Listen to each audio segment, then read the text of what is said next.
Is Evan Eisenberg, and I'm going to present to you my final project for CMSC389L, the AWS class at the University of Maryland.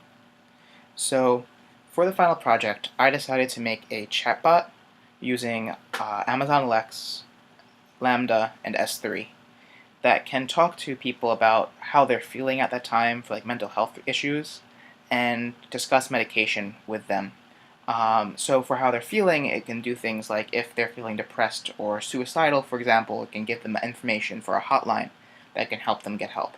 Um, and then for medication-wise, a lot of time when you get prescribed medication by your doctor, they don't always have the time to go into all the details with you. They might not go into depth about the downsides and the upsides of each medication and the possible side effects and things like that. So this gives you a way that you can compare a medication to other similar medications to get a better idea. You should never decide on your own what medication to take, but this can help you get a good idea of what you want. Okay, so let's jump into an example.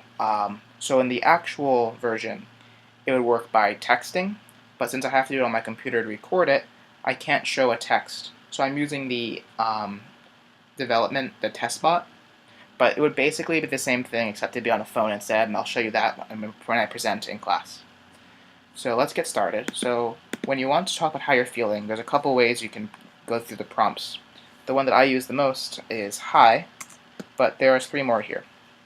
So when you say hi, it responds, how are you feeling? Which you can give a couple responses. You can say I'm feeling good, or it just responds I'm glad, or you can say I'm feeling bad, and it just says I'm sorry you're feeling bad. Those are kind of boring, those are just like the stock, but let's do something a bit more interesting. Let's say I'm saying I'm feeling suicidal. It immediately gives me a suicide prevention hotline so I can get help. And it's a similar thing for depressed and anxious. That's just a quick way of being able to say something to a bot. And for a lot of people who have mental health issues and might not have people to talk to, just being able to say that, even if it's not a real person, can be helpful, regardless of the fact of them being able to give you a phone number.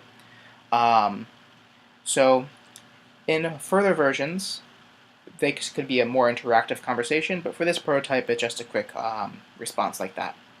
So this other thing you can do with this is the medication. So you can have a couple ways to ask about medication. So I can say, I want to compare meds. So if I do this, it asks me what med do I want to talk about, so I can put in Zoloft. And then it asks if I want information about it or if I want to compare it. So let's say I just want info for right now. Just about Zoloft. So it gives me a brief summary of upsides of the medicine, downsides of it, and how it works. And this all comes from iodine.com, which has it's a very good source of information about the pros and cons and comparisons. So that I would also have that website here so people could go to it themselves if they wanted to.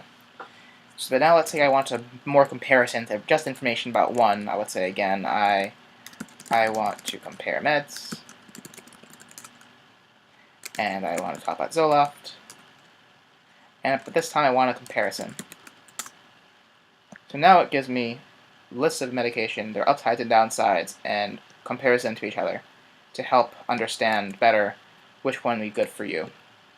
So that's what the bare bones of this app is right now. It's a brief overview. This is a prototype, of course, so it could definitely get more in depth. But let's talk about the architecture diagram. So, for the architecture diagram, we have the user interacts with Twilio, and then Twilio goes to Amazon Lex, which it can get the prompt, returns the prompt so the user can talk about what intent they want to go with. And then Amazon Lex works through Lambda, where Lambda does all the actual logic, where if we're talking about feeling, then it immediately just has the response, which it sends back, which goes back to the user. Or if you're talking about medication, it talks to a S3 bucket, where it can retrieve the information stored. You could also use DynamoDB for this, and perhaps when there is more information, it might be better to do so, but for what I have right now, I thought it'd be better to use just the bucket system, because that'd be very easy to do. For scalability, all of this scales really well, without an issue. The Amazon Lex has no problem going more. By default, it has settings which limit the amount of users at once, but you can change that. So it has the default so you don't spend too much, but you could change that easily. and Lambda similarly has no scalability issues. The S3H/DynamoDB might have a little bit, but not really, because those expand pretty well and scale pretty well. So there's not really any bottlenecks here. Now, for the hardest part, we're going to have to look at the code. Writing the Lambda code was very hard. It was very long, as you can see. It's 288 lines total. And the way it worked is I had to figure out the entire process. And I had examples to go from, but it was still rather difficult. So it starts with a handler, which sends it to a dispatch, where it filters out which intent you want to work with, and then sends it to a method that can actually take in that intent and figure out how it wants to respond. And in the case of medication, talk to the S3 bucket to get the information necessary. So what was really difficult was just getting everything to work together well, particularly the Lambda and Lex. Lambda and S3 wasn't too hard. But that definitely took some time, took a lot of research and looking at examples and things like that. So with that, that's it for this brief demo. Thank you for watching, and I'm looking forward to presenting in person later.